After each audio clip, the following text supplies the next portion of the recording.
Last year, there were nearly 22,000 murders in the U.S. Not surprisingly, more than 200 true crime podcasts launch every year in the U.S. alone. There's no shortage of crimes and no shortage of crime podcasts to cover them, but none of those shows have the heart of our true crime podcast. Thank goodness. Well, hell, they didn't even have seatbelt laws back then. He never wore a seatbelt. Yeah, it's fine. He could not remember exactly what happened and thought that he had blacked out. That was about it. That's all he could tell officers. No. He was drawing things saying the thoughts won't stop. I want to see how this plays out. It's heartbreaking. Isn't it time you made our true crime podcast your true crime podcast? Our True Crime Podcast, available on all your favorite podcasting apps. You're listening to The Murder in My Family, brought to you by AbJack Entertainment. Be sure to check out some of the other great true crime podcasts from this network, including Missing Persons, DNA ID, Scene of the Crime, Zodiac Speaking, Beyond Bizarre True Crime, Citizen Detective, and Campus Killings. All of these podcasts are available for you to binge on right now, wherever you listen to podcasts. Subscribe where you're listening to this podcast so you don't miss an episode. The views and opinions expressed by guests on this podcast do not necessarily represent those of the podcast, its host, or sponsors. If you would like to discuss the murder in your family on this podcast, please be sure to visit themurderinmyfamily.com for more information. You can support this podcast by visiting patreon.com/themurderinmyfamily. This episode may contain unsettling material or subject matter. Listener discretion is advised.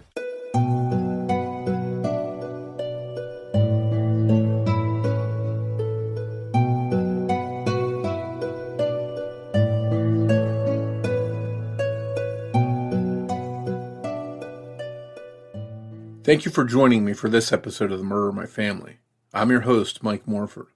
In this episode, we'll be discussing a case that made headlines, in which a husband and wife went out for a night out together, something they had done many times before. But this time, they were in the wrong place at the wrong time, and one of them wouldn't come home alive. We'll dive into this case after some quick housekeeping. Independent podcasts like this one depend on word of mouth to bring in new listeners. So if you find that you enjoy this show, please take a minute to rate and review it wherever you listen to your podcast. And be sure to introduce a friend to the show and invite them to listen. With your help, The Murder in My Family can continue to grow and reach a new audience. To learn more about the show or the cases we discuss, please visit themurderinmyfamily.com. You can also find us on Twitter with the handle @MurderInMyFam, or by searching for The Murder in My Family podcast on Facebook. If you'd like to support this show through a Patreon donation, it's always appreciated. And you can do so by visiting patreon.com/The Murder in My Family. Benefits of supporting the show on Patreon include early access to ad-free episodes of the show, plus bonus content not heard in regular episodes. Support may also include thank you cards, stickers, and more. If you prefer to, you can also support the show through a PayPal donation by visiting paypal.me/The Murder in My Family. In each episode, I'll give shout-outs to any new supporters. In this episode, I'd like to thank Dana Smith, and thank you to all of the supporters that generously donate to help keep the show growing and improving.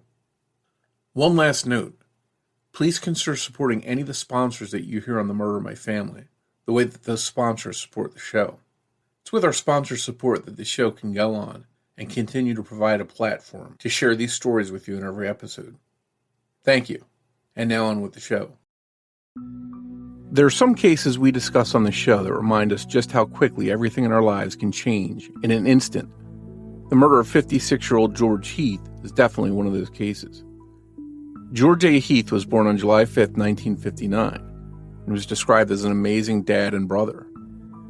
George, who left behind 2 adult children, faithfully walked his 3 dogs each day and loved to go windsurfing. He was a graduate of UMass Dartmouth, and he was a beloved teacher at Greater New Bedford Regional Vocational Technical High School in New Bedford, Massachusetts. Shortly before his death, George rushed to school one day, and when he got there, he realized that he had 2 different shoes on. As his wife Rosemary told People magazine, instead of being embarrassed about it, he told everyone what had happened, and George and his students got a good laugh. It was proof that George didn't take himself too seriously. George and Rosemary had been married for 14 years, and their life together was good.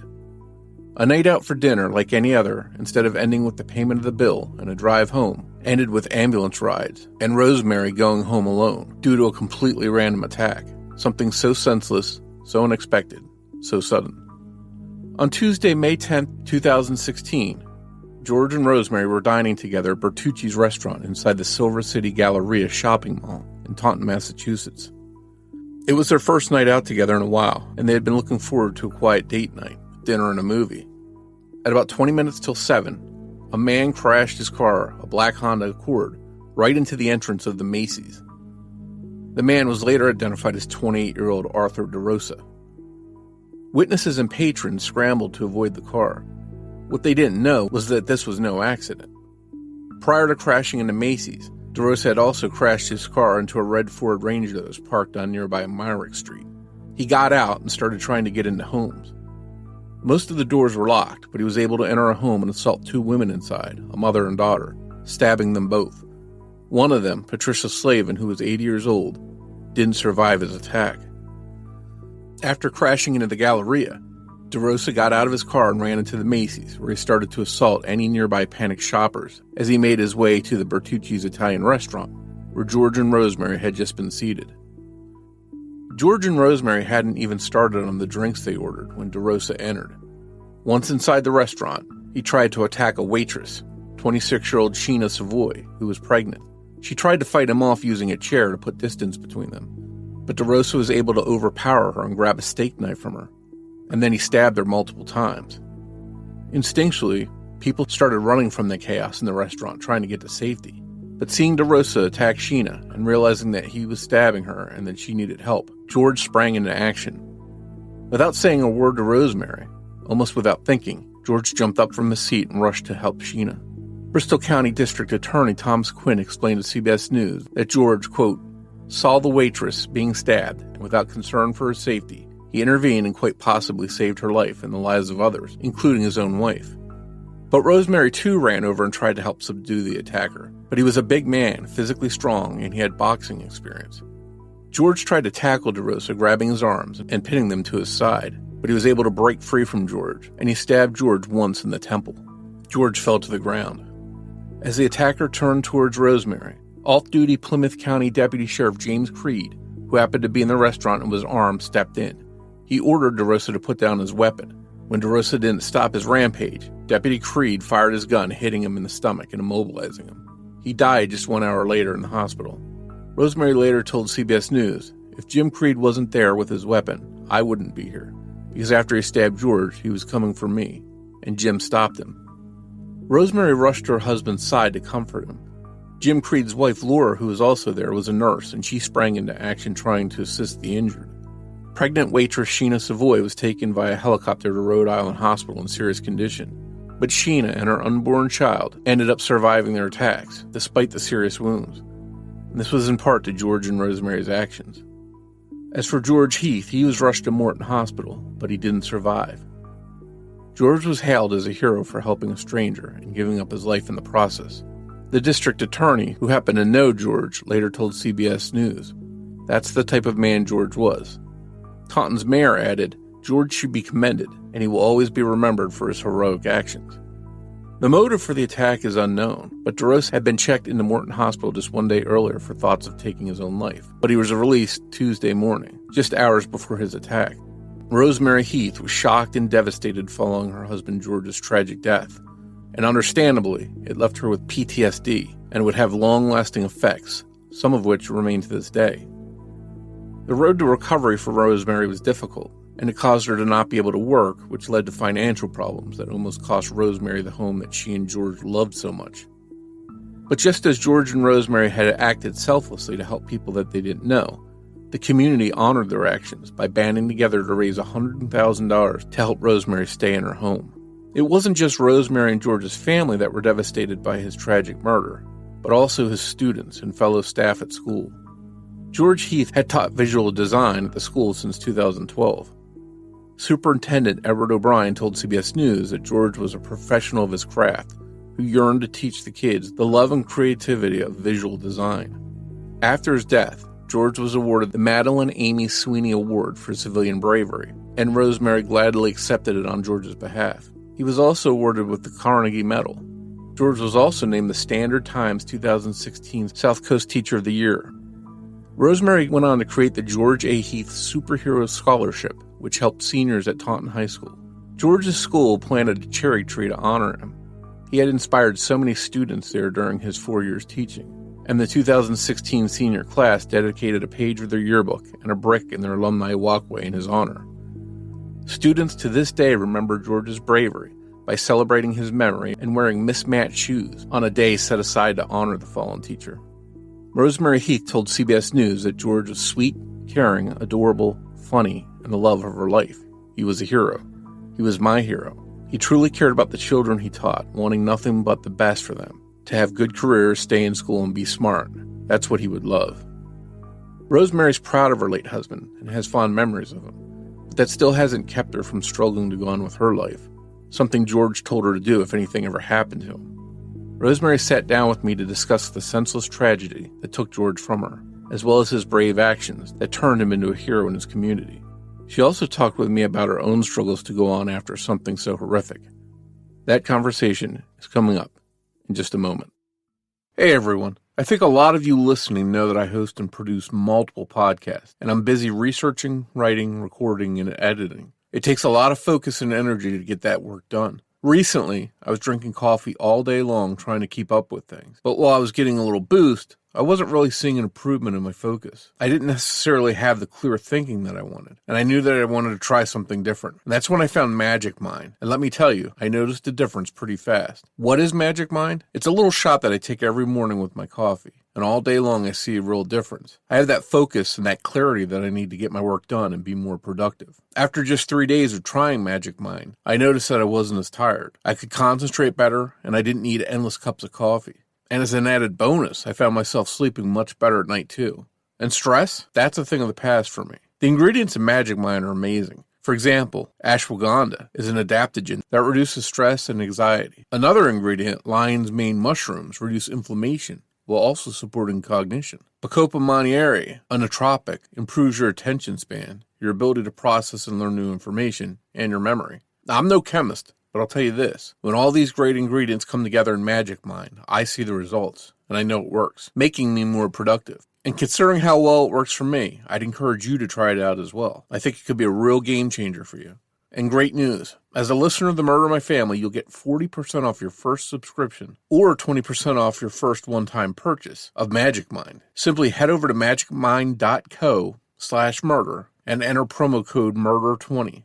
And the best part is they have a money-back guarantee. But hurry, because my 40% off code only lasts 10 days. So be sure to take advantage of the savings, and you'll be on your way to a more productive you. Once again, head over to magicmind.co/murder and enter promo code MURDER20.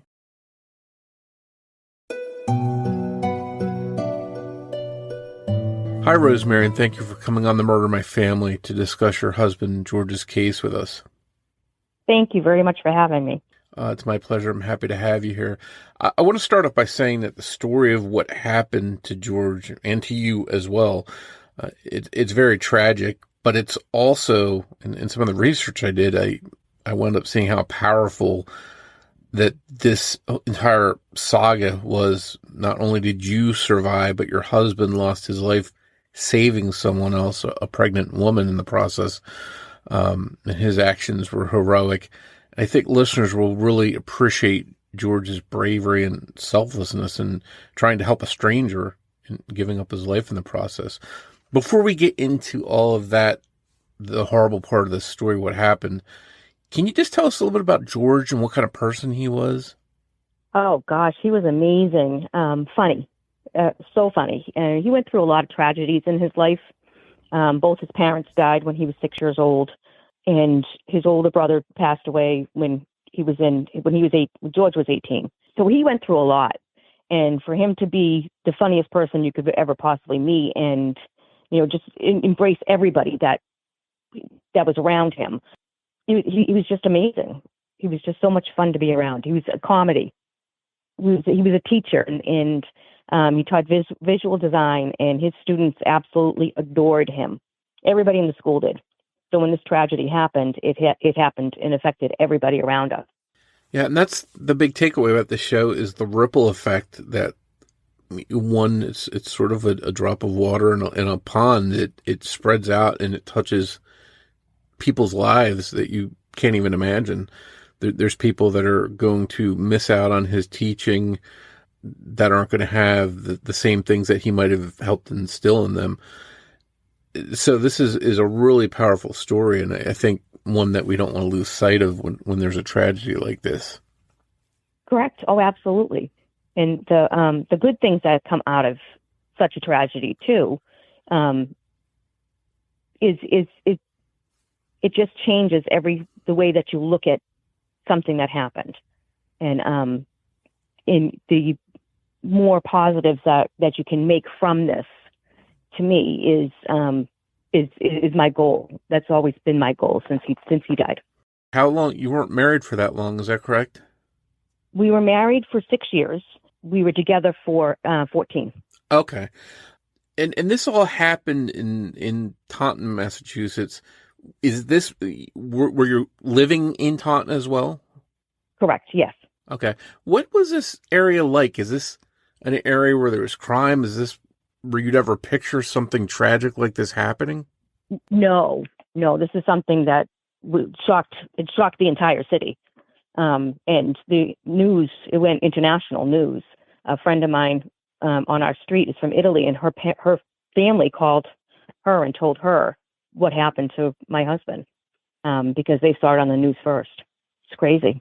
Yeah, and if you have friends or family in a different area outside of the state, and you hear there's this big attack in Taunton, Massachusetts, I'm sure that would have gotten a lot of people's attention, and they'd be automatically worried.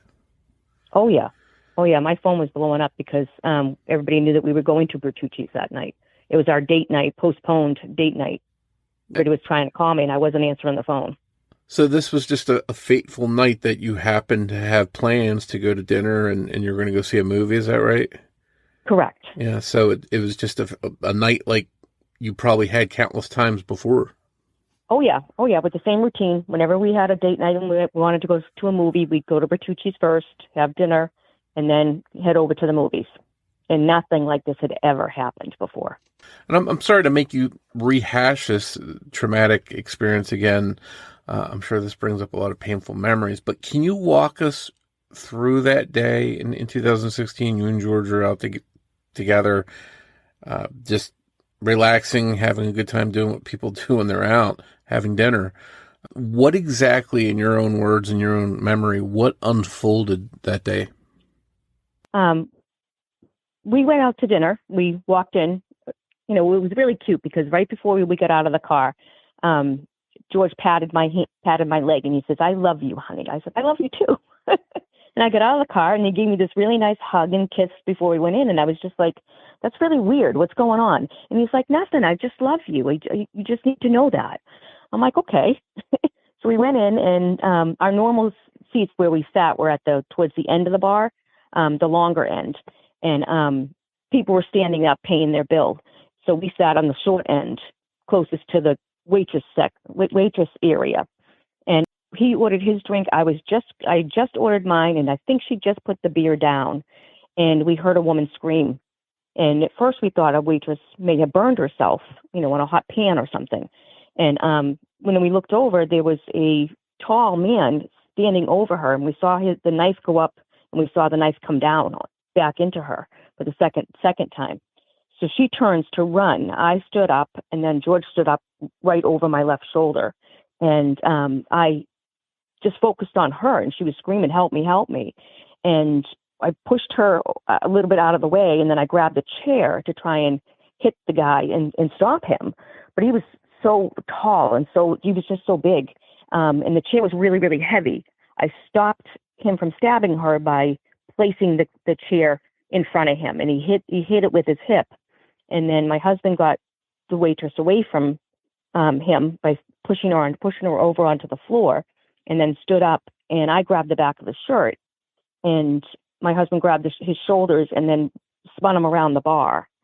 And he knelt down a little bit and was trying to put his arms around him. And I knew immediately what he was doing, because we talked about it in so many times that we watched crime movies. He wanted to lock his arms down so I could get the knife away from him. So I moved in closer, because as soon as he locked his arms down, I would have been pulling that knife from him. The assailant was just strong. He had the strength that was just crazy. And he just moved my husband's arms away like it was nothing. And then he stabbed my husband in the temple. I at first thought it was the cheek because his glasses went flying. And my husband paused. And in that pause, before he fell to the floor, I heard an officer behind me yelling at the assailant to drop the weapon and get on the floor. And my husband hit the floor, so I went down to the floor too. And that's when I realized it was his temple. And I knew he wasn't going to live. I knew right then. And the officer was finally able, because the assailant was coming now to attack me, and the officer was able to get him to stop and then move over to the other side of the tables. And then the assailant said, "We're both going to die today." And he charged at the officer, and the officer shot him once. And he died later on at the hospital. And his wife, it was a trauma nurse, and she performed critical first aid to the waitress to make sure that she was going to be fine until the police got there. All the waitress and staff ran to her, and they brought towels and stuff. So she instructed them all to put pressure on the wounds and keep her talking. And then her husband called her over to me because I was freaking out. And as soon as she got there, I calmed right down.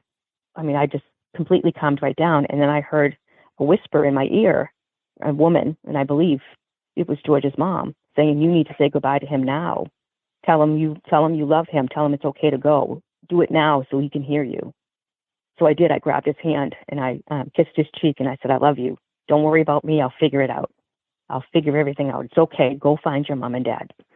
And then the other police officers came in, the ambulance came in, and they took him to the hospital where he died. It was very surreal, just hearing you detail that. I'm trying to put myself in that position and just sort of listening to you describe this.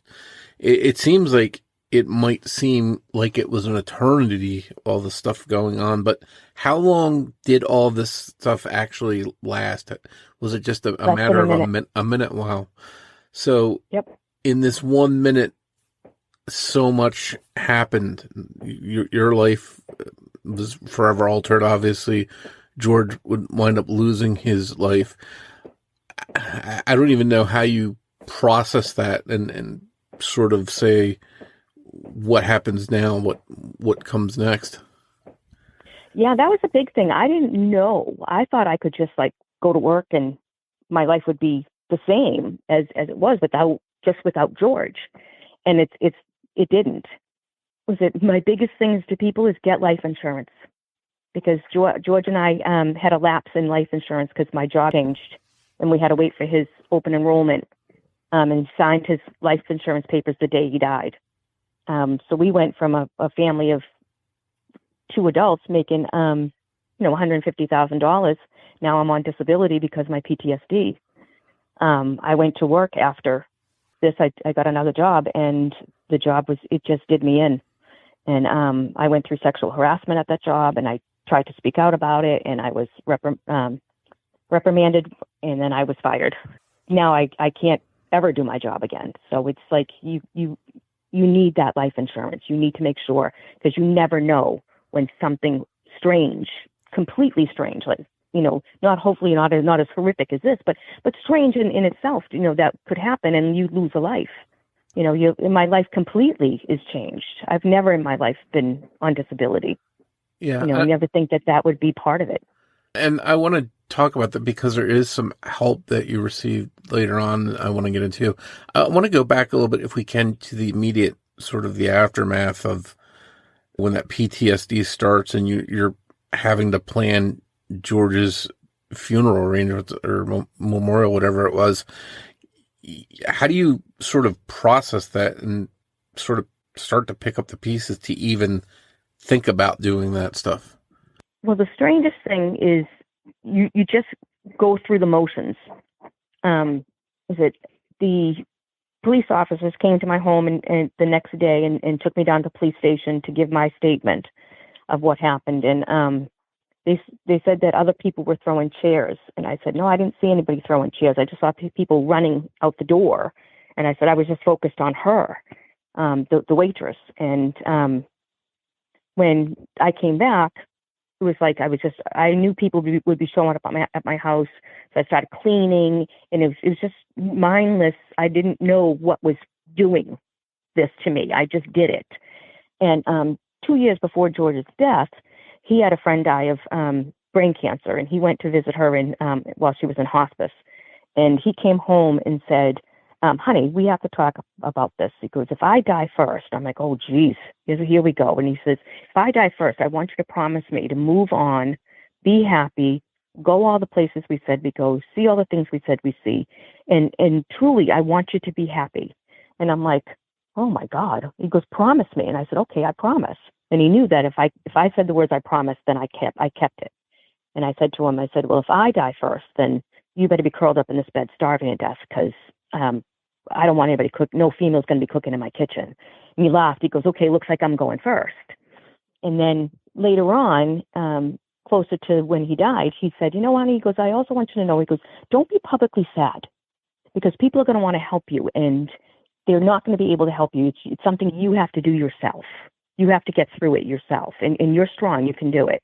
And I just looked at him like, what are you talking about? So I believe we all were supposed to be in that restaurant the night that we were there. I believe that we were supposed to be there on a Tuesday. It was the first time the deputy sheriff had been in the restaurant with him and his wife. They went there. They wanted Bertucci's. They went to the Taunton Mall. So I believe we were supposed to be there, and that George believed he wasn't going to live a long life. So I think something in him made him say that. So by the promises that I made to him, I got through a lot of it. And I knew that he wanted to be cremated. I knew he wanted to be set out to sea by the windsurfers and wherever I wanted to leave his ashes. And I knew that. So a lot of that helped. And he wanted a party. He didn't want there to be any wake. He didn't want any, nothing to be sad. He goes, he didn't want to be sad. He goes, I just want people to party. So we opened it up to whoever wanted to come, and I had it down at White's in Westport and Mass, and a beautiful place, and we had a party. And I had a beautiful PDF, PowerPoint presentation of everything, of his students, of growing up, and, you know, just being silly with the college friends and stuff, all the pictures that I could find of him, you know, I put on there, and we just enjoyed talking about him. Oh. And how did the students, when they got this news, how did the school and the students take this? How devastated were they? They were amazed, absolutely amazed. Amazing to watch go through this as young students. If they could get through it, then I could. To the vice president and the president of the senior class, which was his one class that he had since freshman to senior. He died just before the end of the school year on the senior year, and he was supposed to walk them across the stage for graduation. But the students, they immediately went to the principal and said, we want to do something to honor Mr. Heath, where Friday is Superhero Day. We'd like it for everybody to wear two different shoes, because that's something Mr. Heath did by accident a couple weeks before he died. And he told everybody about it, because he wanted everybody to realize, like, you can laugh at yourself. It's okay to make mistakes, and it's okay to laugh at yourself. So on Friday, they called me to the school and said, can you come down to the school? We're going to hold the buses for you to get here. And I'm like, what are you talking about? And they said, we're doing something for George. We're honoring George today, and we want you to see it. So I got there, and his whole class had T-shirts made up for him. And one student designed a logo called in Heath in the form of a bat. The machine shop got together, and they worked, and they built this powerful statue, you know, holding that logo, that Heath in the bat signal logo. And they let balloons go, and every student there in the school, as I pulled up, had on different shoes. And I was like, what's going on here? Why are they in different shoes? Every single person in the school wore different shoes that day. So on May 10th, every year we do different shoes day. Does that make you feel like a sense of pride for how the students in the school supported George and honored his memory? Oh, absolutely. Absolutely. We actually went to the school. We were called to the school, and they had a whole presentation done for us when I got to let go of a dove and let a dove fly up in the sky when one of his students was singing his favorite song. So I was like, wow, how the fact that the students knew so much about him, it blew my mind. And they were putting in maple trees along the side of the school. And they said, can you put a cherry blossom outside Mr. Heath's window, because that's his favorite tree. So they did. They planted a cherry blossom instead. And then another part of the school did a granite stone for him. He received a Carnegie Hero Award. So his grave marker is on that, and it says he gave his life so others may live. And it sits right outside his classroom, so that any student in that classroom will understand, who he was. Wow. So that's always going to be there to honor his memory. Yeah. Wow. Yeah, and the city's doing a bench for him too. Wow.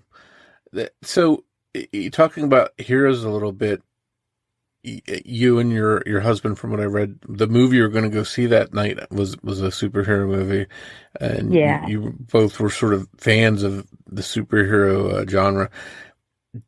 When you look back now and realize that George himself is a real life hero because he helped save that waitress who was pregnant, does that make you proud of him? Does that sort of encapsulate who he was? Does that surprise you at all? Absolutely. Okay. Absolutely, it makes me proud. The last act as husband and wife was to save someone else. And that makes me proud. Like, I didn't run away, he didn't run away, we both stood together. And, that to me, that's the proudest I could ever be. Yeah. I was very upset that he couldn't donate his organs, though, or tissue. So I did that for him. I donated a kidney 2 years after he died. Oh, wow. Wow. Very selfless. And my takeaway when I was reading and researching a little bit about this case, I was like, wow, there's so many people here that just sort of did things for others. That's my big takeaway here with this. If it wasn't for you, if it wasn't for your husband, if it wasn't for that off-duty officer that stopped that attacker, who knows how many more victims there could have been. Yeah. So this could have been even more tragic than it already was. Oh, absolutely. Absolutely. My life was literally saved by that officer. Absolutely. And we're very good friends. Well, that's what I was going to ask you too. So you've got, this is a story about sort of strangers who come together that, there's something tragic happens and it somehow brings people together. You've got this waitress who is pregnant now, who's, able to have her child. Are all of you are you connected in some way, would you say? Is there any kind of relationship? Absolutely. Absolutely. They're family. And that's how we look at each other. Sheena, the waitress, and her beautiful two daughters. We're here celebrating Sheena's birthday at my house this year. I speak with the deputy. The deputy named his new canine Heath after my husband. And they have 3 beautiful children. And I've got a grandson now. So we've got this wonderful connection with everybody. I'm connected to the kidney recipient too, and her family. So it's a wonderful feeling to know that George has impacted so many different lives. I did a yearly kindness card. I hand out kindness cards for the month of May, and ask people to do kindness in George's name. And they go around the world. I mail them out. I started a TikTok to do it, just so I could get some people to sign up to receive the cards. I wanted to send out 5,000 cards for his 50-year anniversary, and I did it. I reached the goal, and his card is being shared around the world. It's just amazing that there's just so many people, in a time, especially now, it seems like there's a lot of division, a lot of, people that aren't seeing eye to eye on a lot of different things in life, but this story just sort of encapsulates how strangers helping other people in a time of need and just sort of being selfless and putting, differences aside to help each other. That's what I think the takeaway from this whole tragic event is. Oh, absolutely. Absolutely. The community came together in a way I haven't seen it. I've lived here for 25 years, and I've never seen a community come together the way they did for this. It was pretty remarkable. Wow. And you touched on it earlier. You obviously this was very traumatic for you. You had PTSD. It affected your job, your finances. I know that you were facing foreclosure on your house, which going through something like this, that's the last thing you want to do is worry about how am I going to keep my house. But even there, the community helped you out with raising money. Can you tell me a little bit about that part? That blew my mind. When you sign up for disability, you have the first 5 months, you don't receive any income.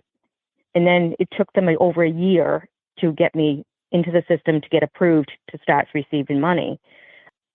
I owed 20, by the time December came around, I owed $20,000, and that's what they wanted. And I didn't have it. I had $5,000 put aside, and they didn't want the $5,000. They wanted all of it.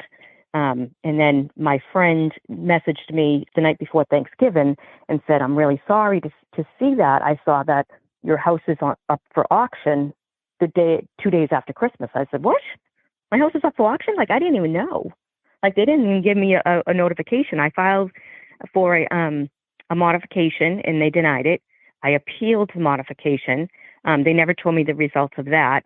And then next thing you know, my house was being listed in the paper under foreclosure. So I kept it to myself for a few days. I didn't know what to do. I was just beside myself. Like, the last thing I have is this house that George and I created together, and this is where we got married, in our backyard. So, and we had our 3 dogs, and it's just like, you just don't know what to do. So finally my sister stopped by, and she could just tell something was really weighing on me. And I told her, "I'm going to lose the house. It's going up for auction, 2 days after Christmas." So we called the Attorney General's office to see if we could get him to move the auction out so I could at least have a couple more, a little opportunity to figure out something. This was it just blew my mind that it was happening so fast. And my sister went and opened up a GoFundMe.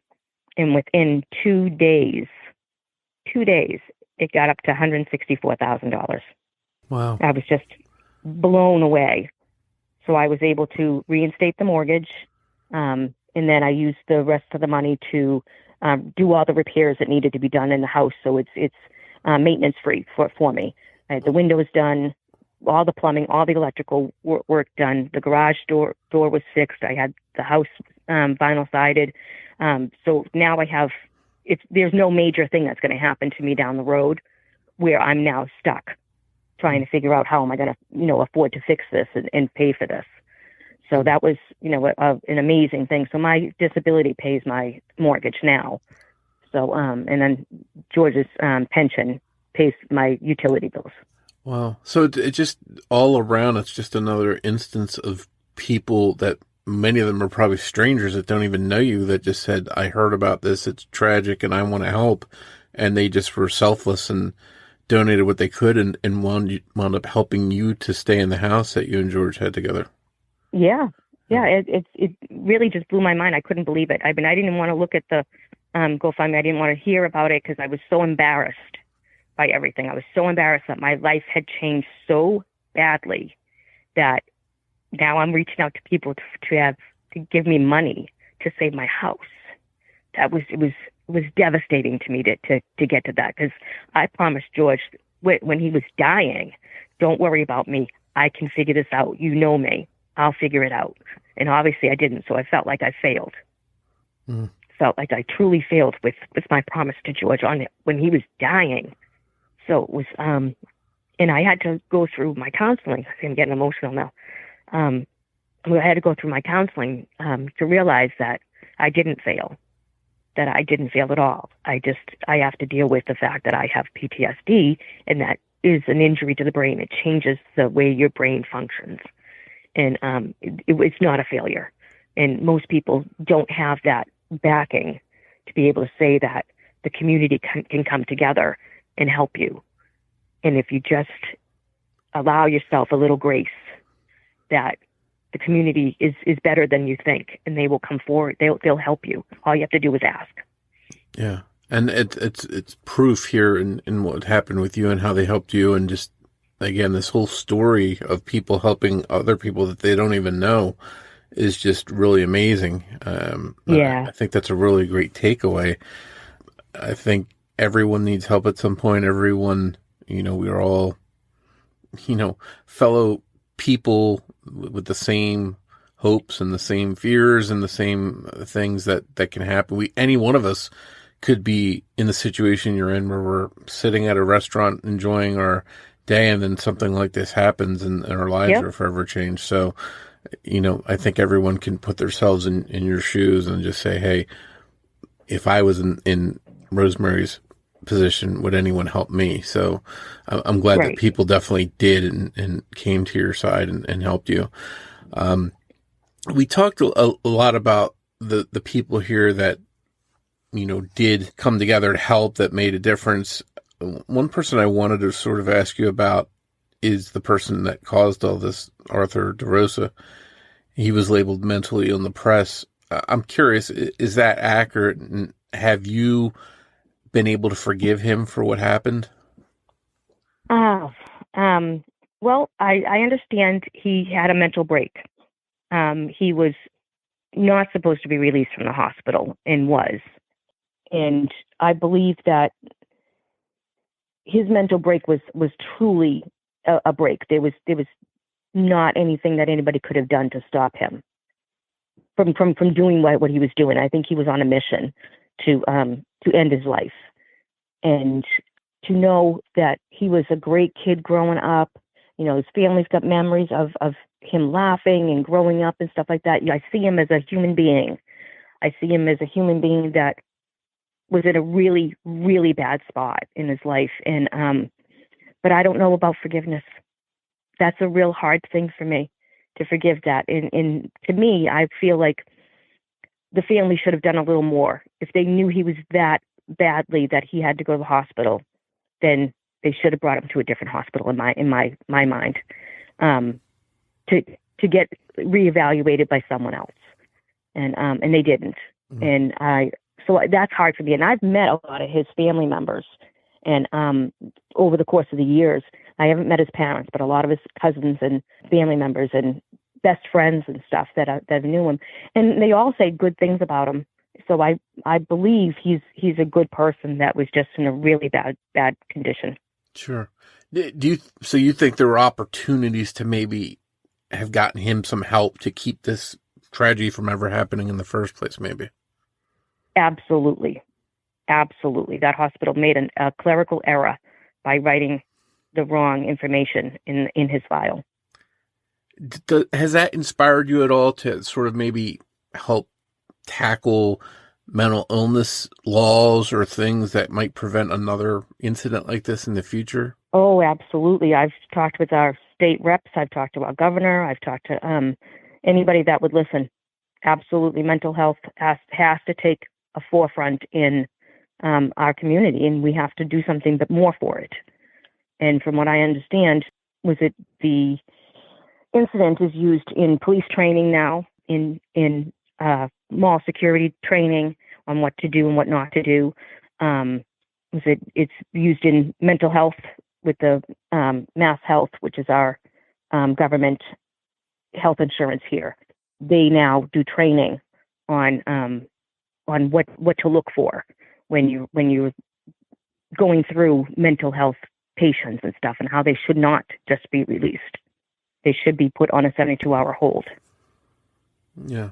And it's sad when things like this happen and there's people don't look back and say, okay, what can we do to keep this from happening again, and make adjustments to try and get people help that need it to keep something like this from happening, having other people like George be lost. Yeah. Oh, absolutely. I look at so many positive stories, and I search out positive stories because it makes me feel good to see all the other people doing what George did, and keeping that, knowing that in my head, there's so many other good people out there that step up. And if you're the person that runs away, you're supposed to run away. I don't want anybody feeling like they need to step up. If they don't step up, it's okay to run. You're not supposed to be there. I think the ones that are going to step up will step up, and the other ones it's okay to leave. I mean, there was one person that was at the bar that had a lot of remorse because he ran, and I was like, and I saw him. I'm like, you're supposed to run. You weren't supposed to stay there. You weren't supposed to give him another victim. And I guess no one really knows what they would do until they're in that situation at that moment. Exactly. You don't know. Because I would never have thought that I'm 5'1".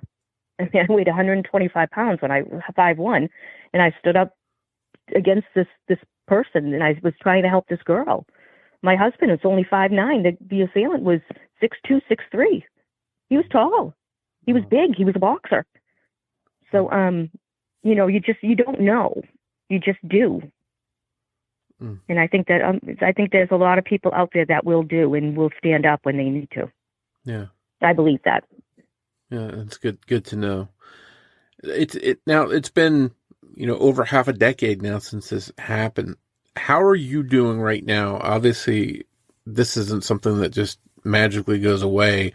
I'm sure you still have things that affect you and things you have to work through.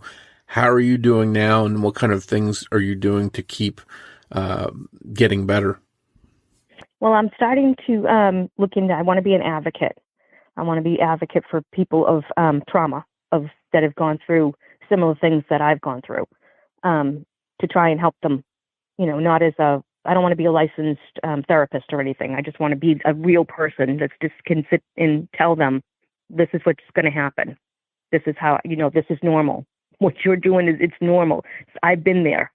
I want to be able to talk to people about it.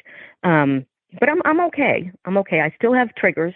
Sudden death is a big trigger for me. I can stay in bed for a couple of days if I hear of someone die in a car accident or something. I don't even need to know them. It's just because I know what that family's feeling. Med-Flight's another trigger for me, and I'm in a path for Med-Flight that goes over my house. So I just turn the TV up as soon as I hear it.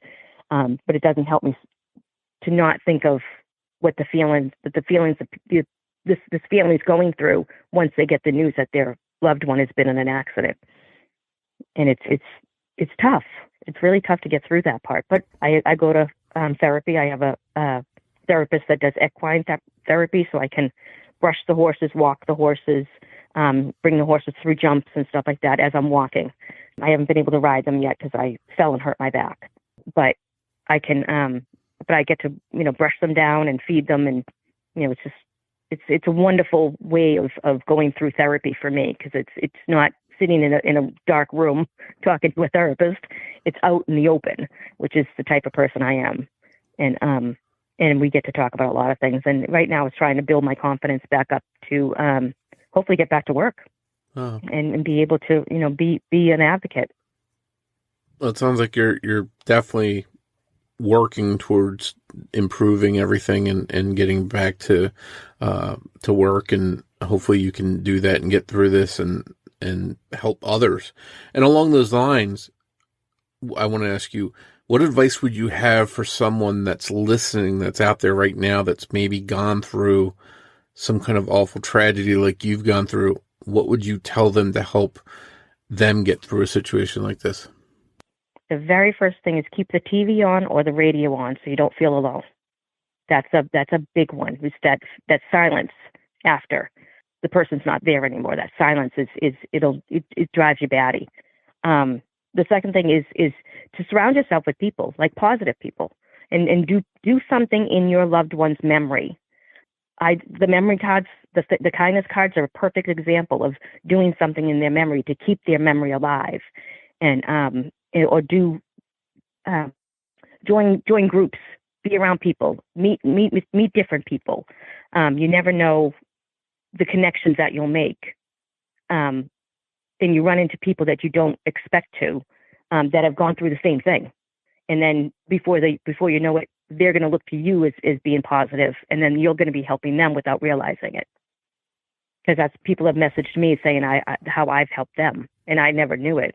I didn't have any idea that I was doing that. Then it's just, again, just one more example here of you helping others, which we've seen all around in this case of people helping other people, and that's really admirable. The final thing I want to touch on here before we wrap up, we talked about George being a teacher. What lesson, what legacy do you want people to take away from George's bravery that day? What do you want them to remember about him when they think of George? His humor, how he could just laugh at himself, and he could find in any situation, he could find something to laugh about with it. And that's the thing I miss the most is his laughter and his kindness. He was just always kind. He would help anybody sit down and like many people have said, he would have sat down and talked to the assailant and said, we can help you and get you through this. He would have wanted to do that. So I think that's the big thing, is kindness and his laughter. Well, I want to thank you so much, Rosemary, for coming on to share this traumatic experience you've had and share George's story with us. There's everything in the story: bravery, heroism, strangers helping other people, survival, and everything else that comes along with that. And I truly think and hope that listeners out there will appreciate what you've shared with us. So thank you. Thank you for having me. I mean, if I can help anybody, absolutely. Even if it's just one person saying, I can do this. And it's okay to stay in bed. Just not 3 days. Get up, take a shower, go do something, sit in another room. take little steps to help Exactly. Yeah. Exactly. Yeah. Thank you once again for joining me for this episode of The Murder of My Family. I'd like to thank Sonny Landon for writing and research assistance in this episode. We'll be back here soon with an all-new episode of The Murder of My Family, and I hope you'll join me for it. But before you go, remember that every murder victim means something to somebody.